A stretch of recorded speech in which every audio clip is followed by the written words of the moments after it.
یہ مونوکیب صرف ایک پٹری پر چلتی ہے لیکن پھر بھی توازن نہیں کھوتی.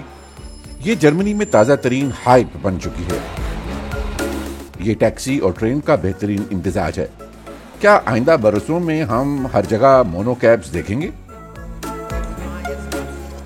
جرمنی میں تیار کردہ یہ سواری ریل کی عام پٹریوں پر دوڑتے ہوئے کہیں بھی جا سکتی ہے. کیا یہ ریل کے نظام میں ایک انقلابی تبدیلی کا باعث بھی بنے گی؟ یہ بیٹری سے چلتی ہے، مکمل خودکار بھی ہے. یہ ریل ایپ کے ذریعے مطلوبہ سٹاپس پر طلب کی جا سکتی ہے. مونوکیبز ایسے دیہی علاقوں تک جا سکتی ہے جہاں باقاعدہ ٹرینیں نہیں جاتی. ہم ایک ایسی گاڑی تیار کرنا چاہتے تھے جو سائز اور انفرادیت کے لحاظ سے بالکل آپ کی ذاتی کار جیسی ہو. سنگل ٹریک کا مسئلہ یہ ہے کہ وہاں صرف ایک ہی سمت میں سفر ممکن ہوتا ہے. مونوکیب کے تخلیقار اپنی اس ایجاد کو عوامی سطح پر متعارف کرانے کی خاطر وزٹ ڈیز کا انعقاد کرتے ہیں. دنیا بھر سے جرمنی آنے والے بہت سے لوگ اس آزمائشی سواری سے بھی لطف اندوز ہوتے ہیں.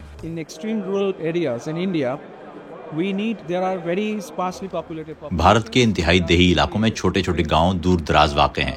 ان کے مابین ایک ایسے ریل نیٹ ورک سے راستے سمٹ سکتے ہیں. وہاں کے لوگوں کے لیے ایسا سسٹم انتہائی فائدہ مند ہوگا.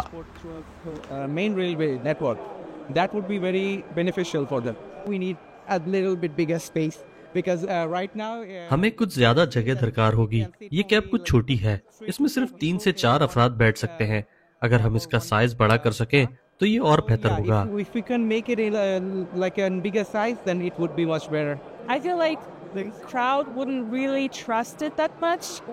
مجھے لگتا ہے کہ لوگ اس پر فوراً اعتماد نہیں کریں گے، لیکن مستقبل میں یہ اچھا منصوبہ ہوگا. میرے خیال میں لوگ اب بھی اے آئی، آٹومیشن اور بہتر منصوبہ بندی جیسے جدید پروجیکٹس پر شکوک رکھتے ہیں، لیکن یہ صرف میری رائے ہے.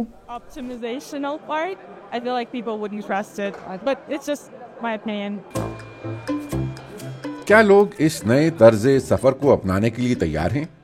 اس کے تخلیق کاروں نے ایک پرکشش ماڈل تیار کروایا تاکہ عوام کی ترجیحات کو بہتر طور پر سمجھا جا سکے.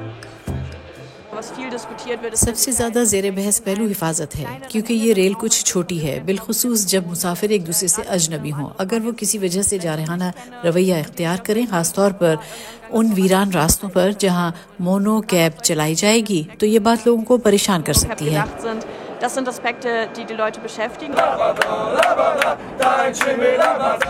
کیا ایسے مسافر مونو کیب کو الٹا سکتے ہیں؟ ویسے یہ کتنی محفوظ ہے؟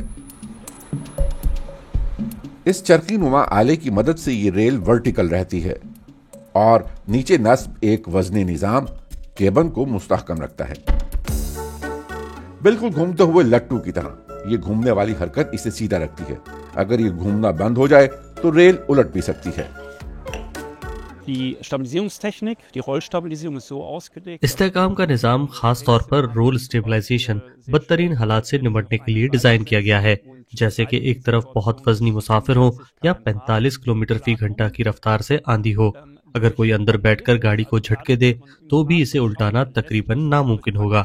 محض 1.2 میٹر چوڑائی پر اتنی قوت پیدا نہیں ہو سکتی، چاہے اندر فٹ بال کے فینس جشن ہی کیوں نہ منا رہے ہوں.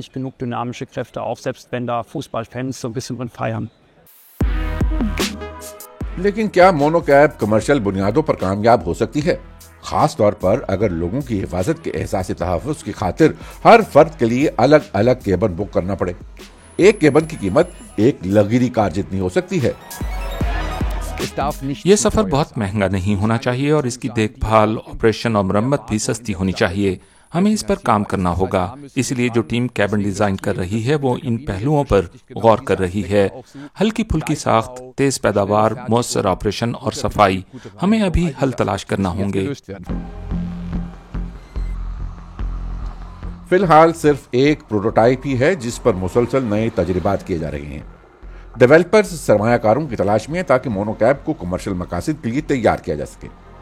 جرمن اس کی کامیابی پر پختہ یقین رکھتے ہیں. حالانکہ سن 1907 میں ایجاد کے بعد سے مونو ریل آج تک کوئی بڑا بریک تھرو حاصل نہیں کر سکی.